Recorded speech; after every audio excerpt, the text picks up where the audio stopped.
Everybody's Tyler here at Score Signature Event, checking in 99040 and the Notebookers, who are having an absolute great run here so far. This team's been on a streak of awards so far, including Think Award at Haunted recently, so congratulations, plus Triple Crown earlier this year too. There's a lot of great stuff coming from this team. There's a lot of really interesting things to look on this robot that we'll be talking to, especially this gold clamp. I want you to pay attention to later on, some great sensors that go into that. We'll be kind of diving all the way through some different mechanisms of this robot. But a lot of other cool sensors on this robot, some neat things that they're doing programming wise, include some feedback on their controllers, we'll be showing off their CAD, and a lot more. So let's learn more about this team coming up here on Pits and Parts. Jackson, let's talk about some of the great features on this robot. We talked about this cool locking gold clamp, and we'll be covering some sensors a bit on that too. Walk me through it. Okay, so we have a distance sensor that senses the goal. So when it goes in, it'll sense if the goal is here at a certain distance, and it'll automatically clamp. Now, if it's at a weird clamp angle like this, it'll detect that it's too far away, and so the robot will back up, and then hopefully the idea is it'll get in a optimal position and then get a good clamp. Is that just during Auton that runs, or is that for the entire match you run it? It's for Auton. I can just do back up manually if I need to, but usually I'm pretty good at getting it in an optimal angle. Ali, how does some of the sensors work on that? Of course. So we don't run this in driver for clarification, just due to preference. But I have a function, so just when we back up into a goal, I run a pull function where it checks whenever the distance here is close enough so it'll clamp, if it's right, or at the end it'll clamp. But if it ends up noticing that, if you see on the brain screen right here, it says clamp sensor distance, and that's really high. If it sees that's really high out of, let's see, 48, 47, 49, it will unclamp and back up again, and this has saved us many times in Auton, for example, or we only, in Autons or skill Autons. Let's talk about some other cool attributes on this. So one of the things we're talking about really took some inspiration from a team in Hawaii in terms of your intake. So walk me through more about that and how it's all comprised. Yes, this is our intake ramp. It's really just kind of weird, but it really works well. So we have this long piece of poly. The only functional part of it is from the end of it to where this standoff is, and that's just to get the ring from the ground. It's from the ground to our actual ramp part. And the ramp part are just these two zip ties. They have really low friction, and they also block the ring from hitting the goal so that it'll actually consistently intake the ring. And then we also have our 3 chains zip tied together. And we got this idea from 1095R as we had a problem with our chain breaking in practice. So we just did this so that it wouldn't ever break in match. I love the Zip-Zide solution there. I think really simple solutions sometimes just provide great dividends on that. So cool that you took the inspiration, able to package it all together. It's still working out great for that. Anything else mechanically you want to cover in your robot before we pass over to Ali? No. So let's talk about some of the different aspects. You mentioned sensors on this. Any other sensors you want to cover? And there's some cool stuff you're doing programming-wise too. Of course. I'd love to talk about the programming. So can you flip the drive? Oh, let me not flashbang y'all. Sorry. Okay. So we have a rotation sensor, and we have it vertical. We don't have a horizontal because we found it was pretty hard to tune, and it wasn't necessary because we have traction wheels, which have a lot of friction, and we do 2-inch staggered, and this works really well for us. And we find that this is more consistent than motor encoders. For, let's say, for example, if we're lining up with a wall stake, we can just ram into the wall and keep going with the wheels.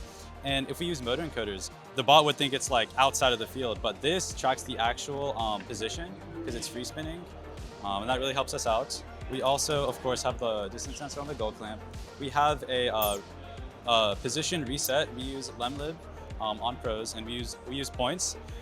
So we use these 2 distance sensors. We only had 2, so we used 2. And it stops and it tries to go to facing forward and look at the distances to reset its position. But that it's never fully straight. So what we do is we use simple trigonometry to look at the angle it's off to just make right triangles, and then that way we can get a more accurate position. Another thing we do, turn on the lights.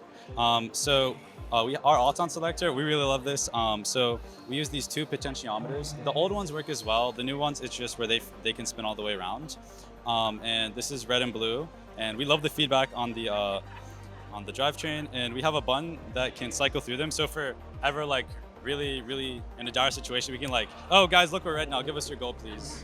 or just like rainbow. Or if with our alliance who's bought us pink, we run this one. And now we print all of this on the controller.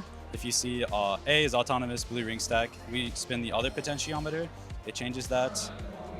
We print a lot of things on the controller, such as the battery percentage. This is a match timer. This is ring sort, we toggle it, on and off. This is the left drive, right drive, and the intake temperatures.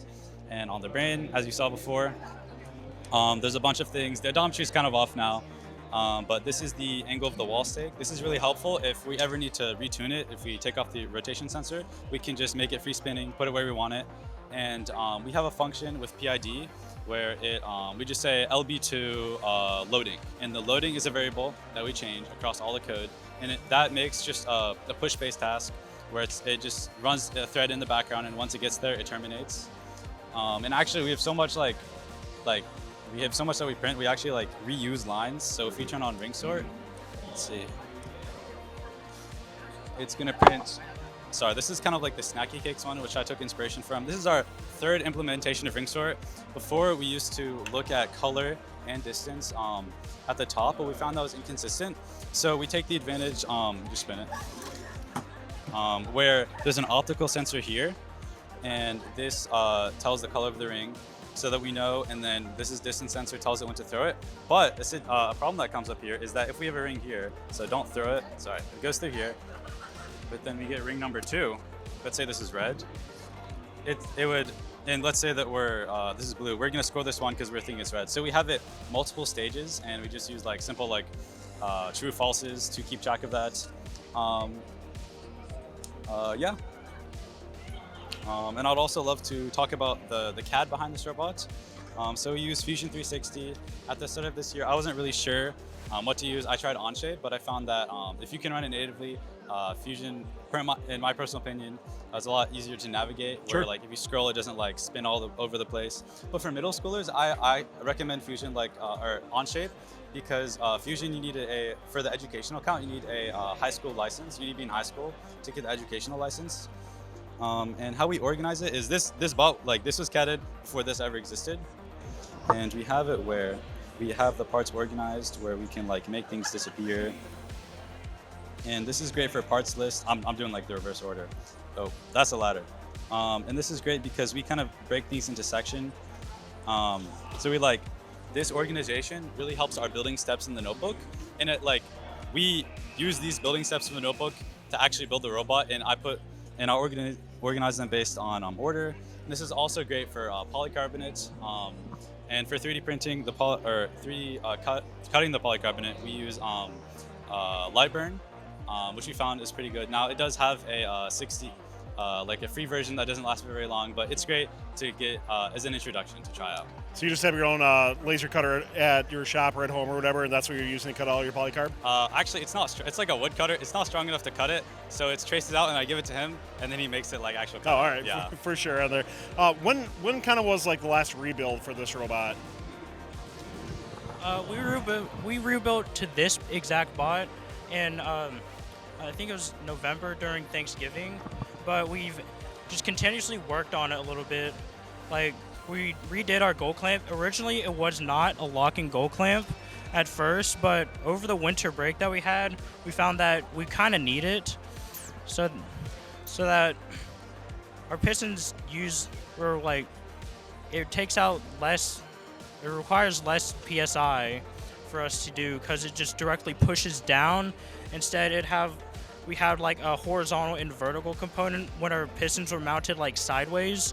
So we weren't using as much as we could with our pistons.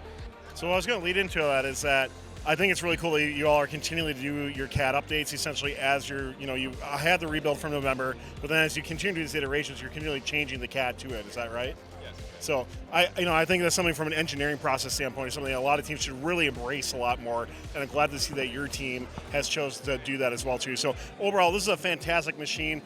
Thank you so much for the opportunity to learn more about your team. You're doing great here at SCORE, so can't wait to see how you do. So best of luck throughout the rest of the season, and of course here at SCORE as well. Thanks a lot.